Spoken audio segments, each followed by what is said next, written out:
ఓకేనా. Hi friends, భక్తి మార్గం శీర్షిక లోపల నేను ఈరోజు పుట్టమట్టితోటి పార్థవలింగాలు అంటే మనం ఇంట్లోనే చేసి ఆరాధించి ఆ తర్వాత ఓపిక ఉన్నట్టయితే సోమవారాలప్పుడు మనం ఇలా చేసేసి దీనికి వీటిని ఆరాధించిన తర్వాత అంటే వేటితో అంటే చమకము, అష్టోత్తరము, చంద్రశేఖరాష్టకము మరియు శివాష్టోత్తరాలు, సహస్రనామాలు, ఓం నమ శివాయ జపమాలతోటి ఇవన్నీ కూడా మనం వీటిని ఇలా అలంకరణ చేసి ఇలా కొన్ని చేసి పెట్టాను మిత్రమా. చూడండి, ఇది ఇలా లింగారం చేశాను. అయితే ఇది ఏంటంటే ఇలా చేయడం వల్ల మనం తెలిసి తెలియక ఏమన్నా కొన్ని తప్పులు చేసినట్టయినా పాపకర్మలు ఉన్నట్టయితే పోతాయనేది మన పురాణ ప్రవచనాలు అన్నమాట. అయితే దీన్ని మనం ఎలా అంటే చూడండి, ఫస్ట్ ఇలా చేసి పెట్టుకోవాలన్నీ. ఇలా చేసిన తర్వాత ఇట్లా ఒక 3-4 ఇలా చేసి పెట్టుకొని చూడండి, దీన్ని ఇలా మనమంటే ఇలా ఇలా బేస్లాగా చేసిన తర్వాత ఇదిగో దీంట్లోకి ఇదొక బేస్ అన్నమాట. ఇలా చేసిన తర్వాత దీనిపైన దీన్ని ఉంచి తర్వాత దీన్నే మనం ఇలా అన్నట్టయితే ఒక హోల్ వస్తుంది. దీంతో ముందుకు ఇలా అవుతుంది మిత్రమా. ఇదిగో ఇలా ఈ విధంగా మనము చేసినట్టయితే ఏంటంటే మానవ జన్మ ఎత్తినప్పుడు కొన్ని ఎన్నో చేస్తాం, మనకు తెలిసి తెలియక చాలా చేస్తూ ఉంటాం.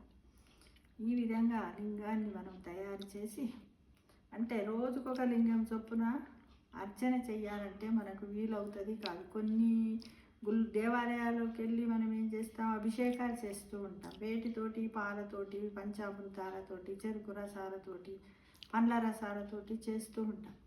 అయితే అలానేమో అక్కడ ప్రతిష్ఠించినటువంటి లింగాన్ని. కాబట్టి ఇదేంటంటే మనం ఓం నమ శివాయ జపం చేసుకుంటూ మనమే ఇలా చేసినట్టయితే మనకు కొంతవరకు పాపకర్మలను తగ్గించుకోవడానికి వీలుంటుంది. వీలైన వాళ్ళు ఏ మాసంలోనైనా సరే ఏదన్నా ఒక సంకల్పం పెట్టుకోండి మిత్రము.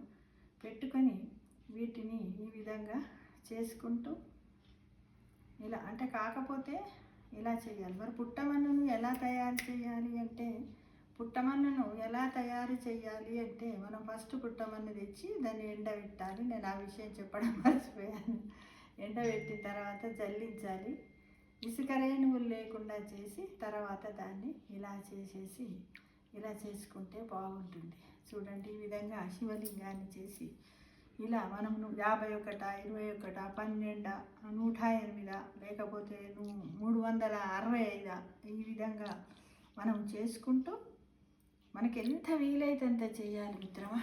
చేసి మనము స్వామివారిని మన ఇంట్లో ఉన్నటువంటిది అంటే దీన్ని మరి నిజంగానే నీళ్ళు పోసి జలంతో పోస్తే ఇది కరిగిపోదా అంటే మనము జలము తీసుకోవాలి, గంగా జలము, పంచామృతం అన్నీ తీసుకోవాలి. కాకపోతే మనం ఏం చేయాలంటే చాలా జాగ్రత్తగా రకరకాల పువ్వులతోటి మనం అభిషేకం చేయాలి. తేనె ఉందనుకోండి, తేనెలు అత్తి దీని మీద వేయండి. పాలల్లో, నీళ్ళల్లో, కొబ్బరి నీళ్ళల్లో ఈ విధంగా మనం అభిషేకము చేసుకున్న తర్వాత వీటిని ఏం చేయాలంటే మనము దగ్గరలో ఉన్న చెరువులో కానీ లేకపోతే అలాంటి పరిస్థితులు లేని వాళ్ళు కూడా ఉన్నట్టయితే మన ఇంట్లోనే ఒక దాంట్లో గంగా జలం లోపల వీటిని మునిగేట్టు నీళ్ళు పోసి అందులో అయిన తర్వాత మనం తొక్కకుండా ఉన్నటువంటి ఏదైనా ఒక చెట్టు మొదట్లో కానీ ఎక్కడైనా కూడా పోసుకున్నట్టయితే మన ఇంట్లో ఉన్నటువంటి నెగటివ్ ఎనర్జీ అంతా కూడా పోయి మనకు పాజిటివ్ ఎనర్జీ వస్తుంది.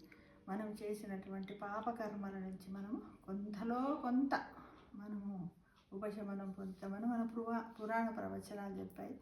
దీన్ని గోమయంతో కూడా చేయొచ్చు, దీంతో కూడా చేయొచ్చు మిత్రమా. అయితే ఇది చేసేటప్పుడు మట్టుకు మనం పసుపు, కుంకుమ ఇందులో వేయాలి. వేసిన తర్వాత చక్కగా ఈ విధంగా చేసుకోవాలి. ఇట్లా నేను మట్టుకు ఎన్ని అవుతాయో ఏమో, కనీసం 51 అవుతాయా లేకపోతేను ఇలా అనుకుంటున్నాను ఎన్ని అవుతాయో.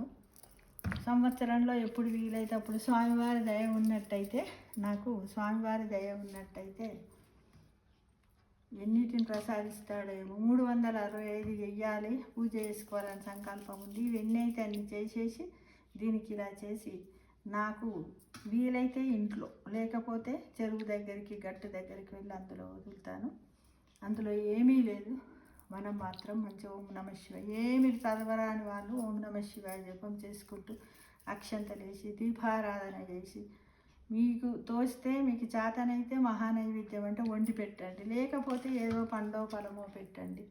పెట్టి ఎవరైనా ఇంటి పక్కకున్న వాళ్ళని పిలిచి ఆ దాన్ని వాళ్ళకు ఇవ్వండి. ఎవరైనా పంతులు ఉన్న వాళ్ళు, ఆర్థిక స్తోమత ఉన్న వాళ్ళు పంతులను కూడా పిలుచుకొని చేసుకుంటారు. కానీ నేనే చేసుకుందామని అనుకుంటున్నాను.